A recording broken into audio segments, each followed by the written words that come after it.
Welcome back to guys. स्वागत है आपका फिर से एक नए वीडियो में। गाइस, आपको पता है कि जो बीएसएनएल का टावर है वो इलेक्ट्रिसिटी पर बेस्ड है, ठीक है। अगर किसी वजह से इलेक्ट्रिसिटी चली जाती है 2 या 3 घंटे के लिए, तो उसको पावर बैकअप देने के लिए बीएसएनएल जनरेटर का यूज़ करता है, ठीक है। अब समस्या ये है कि सिटी में तो ठीक है, सिटी में कोई बिजली की समस्या नहीं है, तो जो टावर है वो एक्चुअली जैसा मिलना चाहिए वैसा मिलता रहता है। लेकिन यहाँ पर गांव का एरिया, जैसे कि आपने देखा होगा, गांव का एरिया है, रूरल एरिया से, रिमोट एरिया से, जहाँ पर एक ही टावर होता है और आसपास 4-5 गांवों के बीच में वो अपना नेटवर्क प्रोवाइड करता है, ठीक है। तो उस एक टावर पर अगर बिजली चली गई, क्योंकि गांव में सबसे ज़्यादा बिजली कटती है, तो वो कटती है तो कभी 2-3 घंटों के लिए कटती है, ठीक है। क्योंकि गांव में भी इतनी समस्या नहीं है हालांकि बिजली की, लेकिन गांव में क्या है कि कभी परमिट ले लिया, कभी कुछ काम हो रहा है, कभी कुछ काम हो रहा है, इसकी वजह से बिजली कटती रहती है। तो 2 या 3 घंटे कंपलसरी कटती ही कटती है बिजली।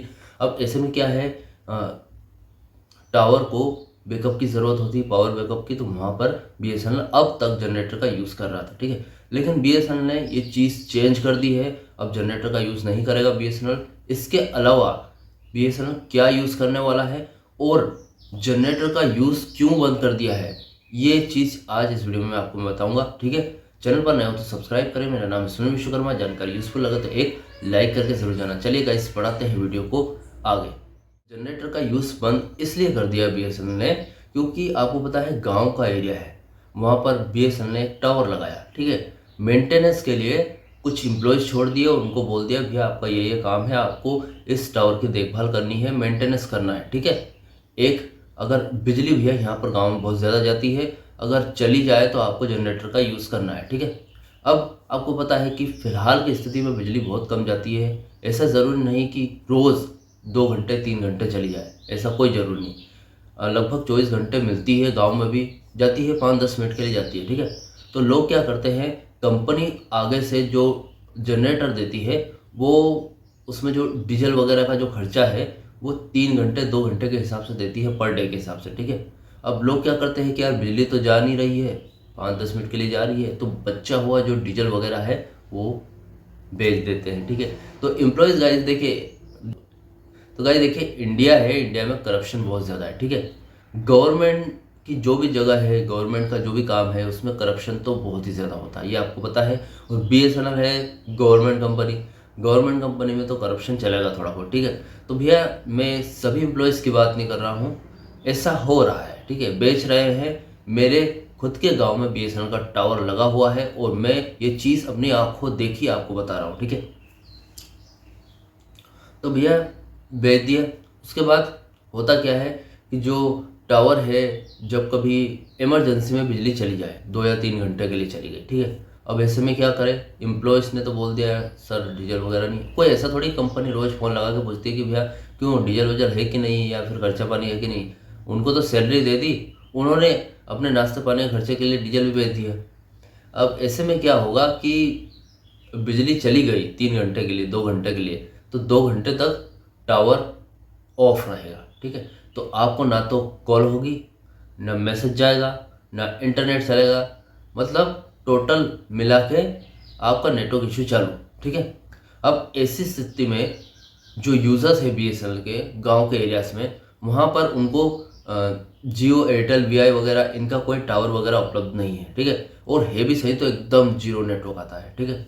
जियो एयरटेल वीआई वगैरह जो प्राइवेट टेलीकॉम कंपनी से, इनके सिटीज़ में हाई नेटवर्क आते हैं, गांव में थोड़े कम आते हैं, ठीक है। आते ही नहीं कहीं, किसी किसी गांव में। अब किसी गांव में नहीं आ रहे हैं तो बीएसएनएल एकमात्र ऐसा नेटवर्क है जिसका कॉलिंग के लिए, जो कॉलिंग की जो सुविधा है वो तो प्रॉपर हर एक गाँव में आपको देखने को मिलेगी, ठीक है।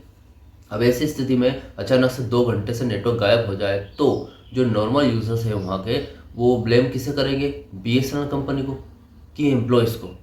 वो एम्प्लॉयज़ को नहीं पहचानते, ठीक है। मेन कौन आपको प्रोवाइड कौन कर रहा है इंटरनेट, बीएसएनएल का, बीएसएनएल कंपनी। तो वो बीएसएनएल को ब्लेम करते हैं, ठीक है। वो बोलते हैं कि बीएसएनएल अच्छा नेटवर्क नहीं देता है, कॉल ड्रॉप की समस्या आ रही है, नेटवर्क इशू बहुत ज़्यादा है, तो हम बीएसएनएल से पोर्ट करवा के अदर टेलीकॉम कंपनीज में पोर्ट करवा रहे हैं, तो कोई इसको छोड़कर नई सिम दूसरी कंपनी की ले रहा है, तो ऐसी समस्याएं उत्पन्न हो जाती है, ठीक है। तो इसलिए बीएसएनएल को पता है कि ब्लेम अपने को करेगा पर्सन या फिर यूज़र, ठीक है। वो एम्प्लॉयज़ को नहीं जानता। तो इसलिए बीएसएनएल ने ये समस्या का उपाय किया है, कुछ समाधान ढूंढा है कि ये कर देंगे तो हमारी ये समस्या खत्म हो जाएगी। ठीक है, तो करप्शन लगभग इससे जो बीएसएनएल में ये जनरेटर का करप्शन आ रहा है ये पूरा खत्म हो जाएगा। ठीक है, तो पहली बात तो ये कि गाइस की न्यू टावर्स अब लग रहे हैं 4G के, जितने भी न्यू टावर्स लग रहे हैं, इंस्टॉल हो रहे हैं पूरे पैन इंडिया में, उनमें जो जनरेटर की जो पहले सुविधा उपलब्ध कराती थी बीएसएनएल, उसको बंद कर दिया है और उसकी जगह सोलर सिस्टम लगा दिया है, सोलर प्लेट। ठीक है, तो सोलर सिस्टम इंस्टॉल करवा दिया है। जैसे ही नया टावर लगेगा तो उसके साथ ही सोलर सिस्टम इंस्टॉल होगा। ठीक है, उससे क्या होगा कि जो जितना भी पावर बैकअप टावर को चाहिए फ्रिक्वेंसी निकालने के लिए, उतना वो उतना बड़ा लगाएंगे, मतलब सोलर सिस्टम, तो उतना कंज्यूम करेगी और वो पावर टावर को देती रहेगी। उसके साथ ही सोलर सिस्टम की ही कुछ बैटरीज वगैरह आएगी जो नाइट में चार्ज होकर टावर को पावर प्रोवाइड करवाती रहेगी। ठीक है, तो ये एक समस्या का समाधान हो गया। अब आप बोलोगे कि यार भैया पुराने टावर्स भी तो बहुत है, तो गाइस 60 से 70 हज़ार टावर पुराने भी है बीएसएनएल में, उनका क्या होगा? वहाँ पर गाइस जो अब सोलर सिस्टम वहाँ पर नहीं लगा सकते। ठीक है, क्योंकि पुराने इक्विपमेंट्स में नया सोलर सिस्टम कुछ एडजस्ट नहीं होगा। ठीक है, तो वहाँ पर बीएसएनएल ने लिथियम आयन बैटरी का यूज़ किया है। 48,000 वोल्ट मतलब 48,000 वोल्ट की बैटरी का यूज़ किया गया है।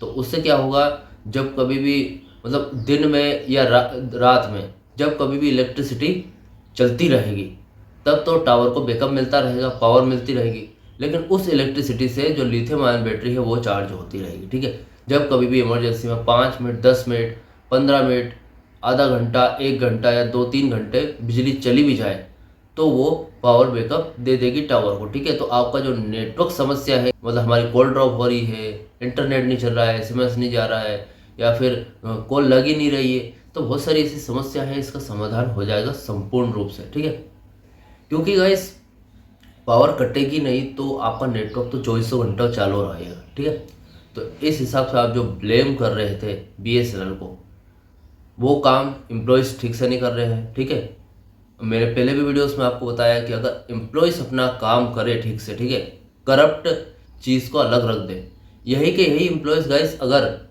जियो एयरटेल वगैरह में करते, तो जियो एयरटेल वगैरह में बहुत ही मतलब सख्त चीज़ है। ठीक है, वहाँ पर जो सैलरी है गाइस वो अच्छी दी जाती है और उस सैलरी के लिए जो एम्प्लॉयज़ वो काम भी अच्छा करते हैं। ठीक है, अब यहाँ पर क्या है, गवर्नमेंट ने इशू कर दिया कि हाँ इतनी सैलरी आपको मिलेगी, और वो सैलरी नेटवर्क प्रॉब्लम या फिर कंपनी लॉस में जाने की वजह से कम देने लग गई। ठीक है, तो लोग अपना खर्चा पानी निकालने के लिए करप्ट हो जाते हैं। ठीक है, तो इसकी वजह से नेटवर्क इशू आ रही है। ठीक है, तो आज इस वीडियो में मैंने कवर कर दिया है कि नेटवर्क इशू की क्या असली वजह है, और ये जो इलेक्ट्रिसिटी है इसे सॉल्व करने के लिए यहाँ पर बीएसएनएल ने ये प्रयास कर दी है। ठीक है, और आप अपनी ओपिनियन दीजिए, क्या बीएसएनएल नेटवर्क इशू के लिए ये जो कर रही है इससे नेटवर्क इशू सॉल्व हो जाएगा या नहीं? आप अपनी ओपिनियन कमेंट बॉक्स में दे सकते हैं। वीडियो अगर अच्छी लगे तो वीडियो को लाइक, कमेंट, शेयर जरूर करें। मिलते हैं गाइस नेक्स्ट वीडियो में।